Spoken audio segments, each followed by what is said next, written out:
Buenas tardes, soy la doctora Angeli Ceballo, pediatra nefrólogo. Gracias a todos por su participación en esta actividad organizada por la Sociedad Venezolana de Pediatría y Puericultura Filial Guárico. Muchas gracias por la invitación. Hoy vamos a conversar sobre el enfoque terapéutico de la hipercalciuria, una patología que constituye uno de los motivos de consulta más frecuente en nefrología pediátrica, además una de las principales causas de urolitiasis y hematuria en niños.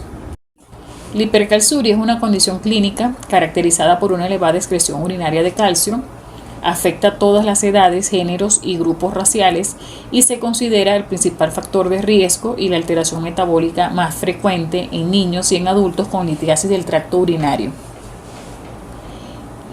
La denominamos idiopática cuando cursa sin hipercalcemia y sin otras causas conocidas de hipercalciuria secundaria, y la prevalencia de hipercalciuria idiopática está inversamente relacionada con la edad, siendo más frecuente en menores de 6 años. Es de probable herencia autosómica dominante con intervención de factores genéticos y ambientales.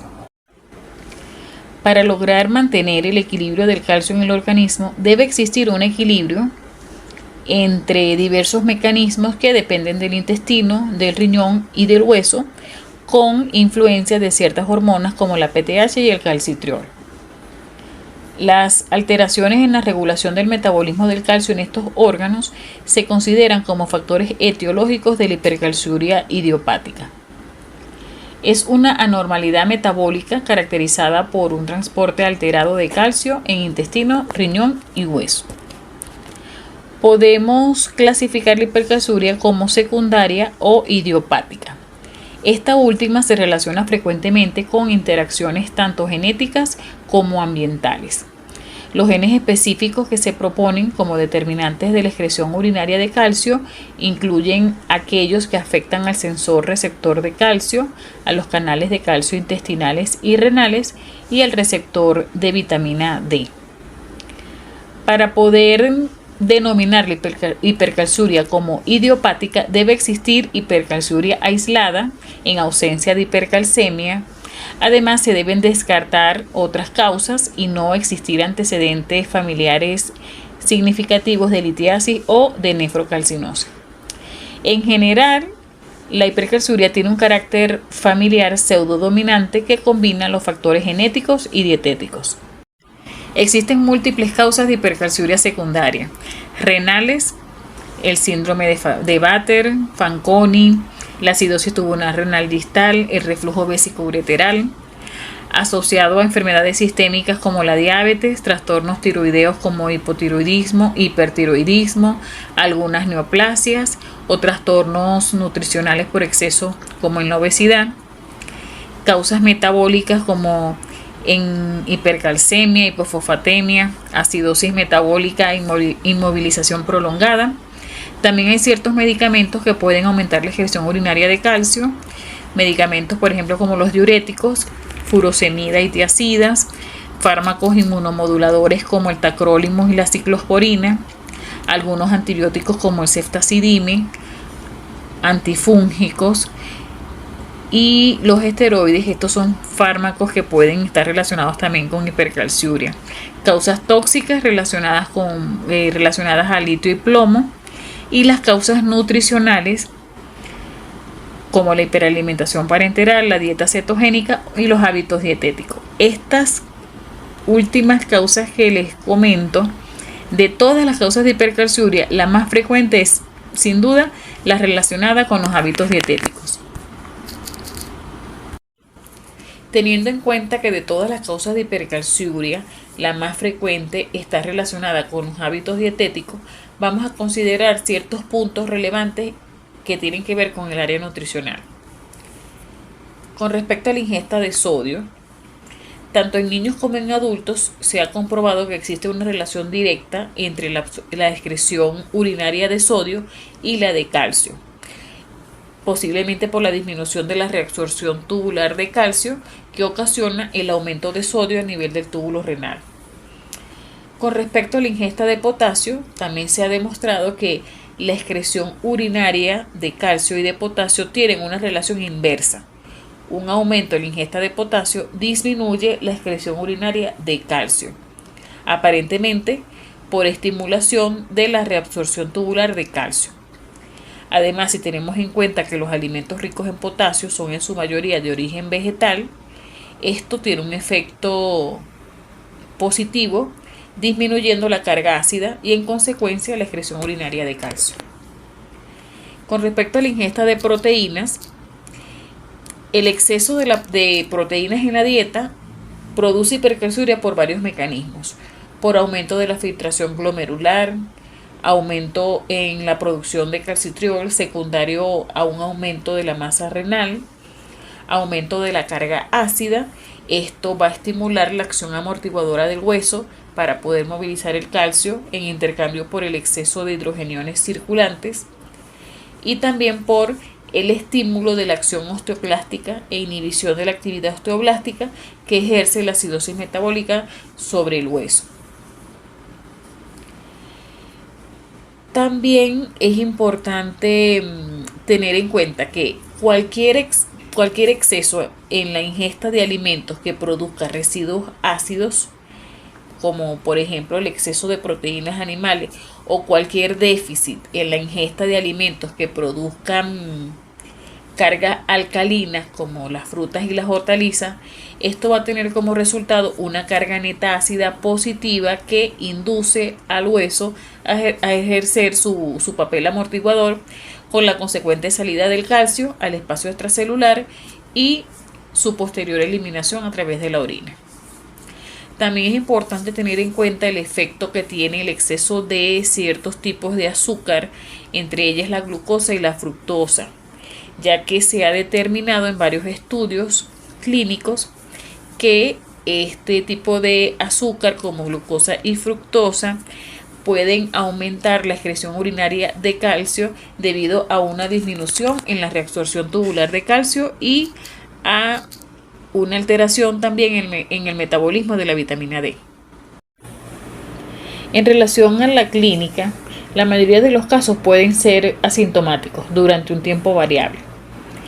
Las manifestaciones clínicas más frecuentes pueden ser la hematuria de características no glomerular, macroscópica o microscópica, síntomas mencionales como urgencia urinaria, polaquiuria, disuria, incontinencia y enuresis, la presencia de orina turbia, sobre todo la primera orina de la mañana por la presencia de cristales. La infección urinaria también ha sido relacionada con hipercalciuria, probablemente por el efecto inflamatorio que tienen los cristales de oxalato sobre el uroepitelio, y también la presencia de retraso de crecimiento, talla baja, disminución de la densidad mineral ósea. Esto también puede estar relacionado a la hipercalciuria, sobre todo también por el efecto que tiene la acidosis metabólica en estas alteraciones. Con respecto al dolor abdominal, que puede ser crónico, generalmente se ha asociado con la presencia de cálculo o de litiasis. Sin embargo, también puede observarse como consecuencia de la cristaluria persistente relacionada a la hipercalciuria. En relación al diagnóstico, hay que hacer la determinación de la excreción urinaria de calcio. Aquí participan varios factores como la dieta, raza, edad y la región donde vive el paciente. También observamos que hay una gran variabilidad de los valores reportados como normales de la excreción urinaria de calcio, tanto en orina de 24 horas como en orina parcial en relación calcio-creatinina, y esto se debe probablemente a la influencia que tiene la dieta sobre dicha excreción. La mayoría de los estudios poblacionales hacen referencia a estos valores sin tomar en cuenta los hábitos dietéticos de la población, los cuales pueden variar incluso en el mismo grupo familiar. Estos valores fueron tomados de las pautas para el manejo del niño y del adolescente con hipercalciuria. Son valores considerados como normales para la calciuria en la población pediátrica venezolana. En el caso de la orina de 24 horas, se considera normal menos de 4 miligramos por kilo día, y se recomienda validar la recolección adecuada de la orina mediante la determinación de la excreción urinaria de creatinina, que debe ser de 10 a 15 miligramos por kilo día en niñas y de 15 a 20 miligramos por kilo día en niños. Asimismo, también se recomienda calcular la excreción urinaria de sodio en 24 horas porque existe una relación importante entre la ingesta excesiva de sodio y la hipercalciuria. Entonces, es importante hacer esta determinación porque la excreción aumentada del sodio puede explicar la presencia de hipercalciuria asociada a una ingesta excesiva de sal los días previos a la recolección de la muestra. Estos valores también fueron tomados de las pautas para el manejo del niño y del adolescente con hipercalciuria. Son valores obtenidos de encuestas realizadas a nefrólogos pediatras de diferentes regiones del país en relación a los valores límites que utilizan para definir hipercalciuria. En los menores de 2 años, recién nacidos y niños menores de 6 meses, normal se considera menos de 0,6, menos de 0,4 en niños de 6 a 12 meses y menos de 0,3 en niños de 12 a 24 meses. En los niños mayores de 2 años, en condición de ayuno, menos de 0,14 es considerado como normal y menos de 0,20 en caso de que la muestra haya sido postprandial. Para hacer la determinación de la excreción urinaria de calcio, se necesita hacer la recolección de las muestras de orina. En el caso de los niños pequeños sin control de esfínter, se recomienda la orina parcial a través de la segunda orina de la mañana utilizando una bolsa o un recolector. En el caso de los niños grandes que ya tienen control de esfínter, se recomienda la recolección de la orina de 24 horas. Es mucho más preciso este método. Se debe utilizar un recipiente limpio y seco con una capacidad de 1,5 litros, 2,5 litros aproximadamente, y se comienza a recoger la orina a partir de la segunda orina del día hasta la primera orina del día siguiente. No es necesario una asepsia especial para hacer la recolección de orina de 24 horas. Se recomienda que se realice un lavado previo cuando se inicia la recolección de la orina y luego que se realice separación de labios mayores y retracción de prepucio para las siguientes tomas de muestra.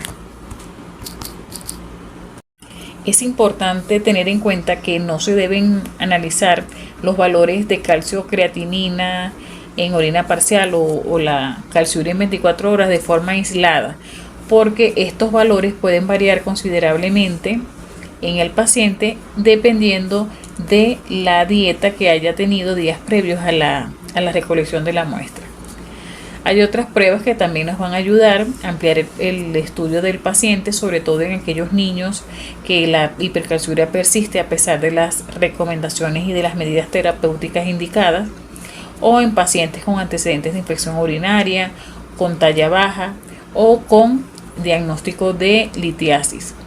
Estas son las pruebas de funcionalismo renal en sangre, creatinina sérica, electrolitos, equilibrio ácido-base, la orina simple, la cuantificación de la diúresis, urocultivo en el caso de los pacientes con infecciones urinarias, estudios de imagen como eco renal y de vías urinarias y urotac en el caso de los pacientes con litiasis, edad ósea en los niños con talla baja, la densitometría ósea en los pacientes que tienen alteración de la densidad mineral ósea.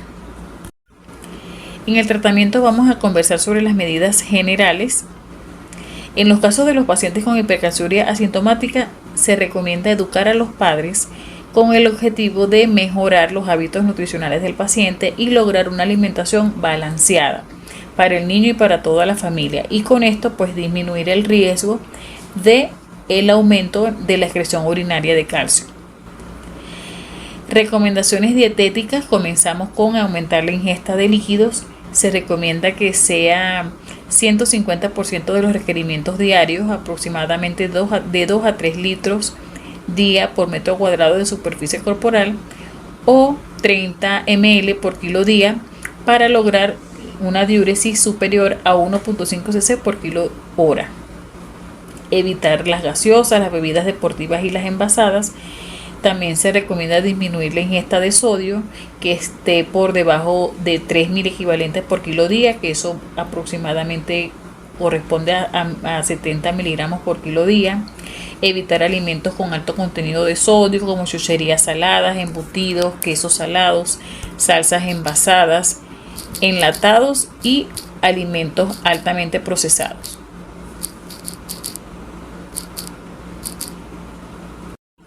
Aquí observamos algunos alimentos considerados con mayor contenido de sodio, como el caso de los embutidos, las salsas, las comidas altamente procesadas, los quesos con alto contenido de sodio.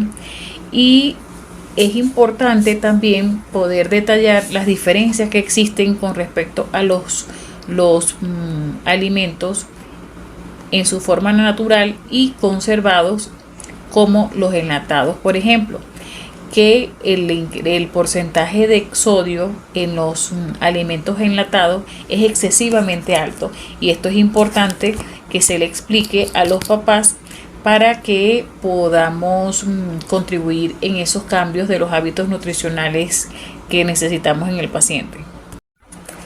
En el primer cuadro observamos la recomendación de ingesta de calcio de varios países y organizaciones, y también tenemos la propuesta para Venezuela según los archivos venezolanos de nutrición de requerimientos diarios de calcio según el grupo etario. Otra recomendación importante es la ingesta de proteínas. No debe excederse el consumo de proteínas de acuerdo a los requerimientos diarios para cada grupo de edad. Aquí en este cuadro están los valores de referencia de proteínas para la población venezolana, masculino y femenino, por peso y edad. Y también tenemos los valores de referencia de proteínas para la población venezolana según los archivos latinoamericanos de nutrición. Debemos recomendar la ingesta de potasio. Las frutas y las hortalizas tienen un alto contenido de potasio y se recomienda que la ingesta sea de 5 raciones diarias, equivalentes a 3 raciones de frutas y 2 de hortaliza. También es importante el consumo de frutas cítricas porque tienen un alto contenido de citrato, el cual se considera un inhibidor importante de la cristalización de oxalato de calcio. Es también importante asegurar los requerimientos diarios de calcio según los diferentes grupos de edad y nunca indicar dietas bajas en calcio, porque esto puede producir un descenso, una disminución de la densidad mineral ósea, aumentar la absorción intestinal de oxalatos con aumento de su excreción urinaria, y esto es un factor de riesgo importante para urolitiasis. También, como medidas generales, debemos recomendar evitar alimentos con alto contenido de azúcar y bebidas envasadas como compotas procesadas, refrescos, jugos y otras bebidas con alto contenido de azúcar. Aquí observamos el alto contenido de azúcar que está en las bebidas y en las compotas procesadas, en refrescos, maltas, té en polvo empacado, bebidas deportivas, jugos y compotas procesadas, todo con un alto contenido de azúcar en las diferentes bebidas comerciales que se observan. Es necesario enfatizar en el familiar y en el paciente la importancia de una adecuada ingesta de agua diaria. En las medidas específicas de tratamiento se recomienda la terapia farmacológica con citrato de potasio en pacientes con hipercalciuria persistente, a pesar de las medidas dietéticas, y en aquellos pacientes con síntomas urinarios, litiasis, osteopenia o fracturas óseas, a dosis de 0,75 a 1 mil equivalente por kilo día, fraccionado 2 o 3 veces al día, vigilando efectos sobre el tracto digestivo. El citrato de potasio disminuye la excreción urinaria de calcio y aumenta la solubilidad de las sales de calcio en la orina. Es frecuente observar que a medida que se logra mejoría de los hábitos nutricionales, es posible reducir progresivamente la dosis del citrato hasta suspender de forma definitiva. Por supuesto que es necesario mantener estas recomendaciones dietéticas en el paciente a pesar de la suspensión del medicamento. También se recomienda el inicio de la terapia farmacológica con citrato de potasio en los casos de pacientes que no cumplen con las recomendaciones nutricionales. Sabemos que no es sencillo hacer cambios en los hábitos de alimentación del niño. Esto requiere un apoyo familiar importante. En estos casos se puede dar también inicio a la terapia con citrato de potasio, dando tiempo de que el paciente vaya logrando una mejor adaptación a los nuevos hábitos de alimentación saludable. En relación al tratamiento con bifosfonatos, en niños son muy escasos los estudios reportados y el número de pacientes estudiados ha sido insuficiente para poder tener conclusiones relevantes. Actualmente no hay evidencia para recomendar el uso de bifosfonatos en el tratamiento de la hipercalciuria en niños. Otra opción terapéutica es la hidroclorotiazida en aquellos casos ocasionales en los que persiste la hipercalciuria a pesar de las recomendaciones dietéticas o cuando el citrato de potasio produzca intolerancia digestiva. La dosis es de 1 a 2 miligramos por kilo día, fraccionado de 2 a 3 en 2 o 3 dosis. Se debe vigilar hipocalemia, hipomagnesemia, hiperlipidemia e hiperglicemia. La hidroclorotiazida aumenta la reabsorción de calcio en la primera porción del túbulo distal, reduce la excreción urinaria de oxalatos y aumenta la excreción de ciertos inhibidores de la cristalización de sales de calcio como pirofosfatos, magnesio y zinc. Para finalizar, quiero comentar las conclusiones de esta revisión titulada Más allá de los cálculos renales, ¿por qué los pediatras deberían preocuparse por la hipercalciuria? La incidencia de urolitiasis está en aumento y se ha vuelto más común en niños y en adolescentes en las últimas décadas. La hipercalciuria es el principal factor de riesgo metabólico de la urolitiasis pediátrica y presenta una alta morbilidad. Además, actualmente se cree que la hipercalciuria a lo largo de la vida puede considerarse un factor de riesgo de alteración de la estructura ósea y de baja masa ósea. La masa ósea máxima se alcanza al final de la adolescencia, alcanzando su máximo nivel al final de la segunda década de la vida. Esto debe ocurrir sin interferencias para alcanzar el pico de masa ósea óptimo. Teniendo en cuenta la repercusión clínica de la hipercalciuria, debemos trabajar en enfatizar la importancia de los adecuados hábitos nutricionales en el niño, con el apoyo adecuado del grupo familiar, todo esto con el objetivo de disminuir las complicaciones relacionadas a los trastornos metabólicos en la orina como la hipercalciuria. Muchas gracias por su atención, quedo atenta a sus comentarios.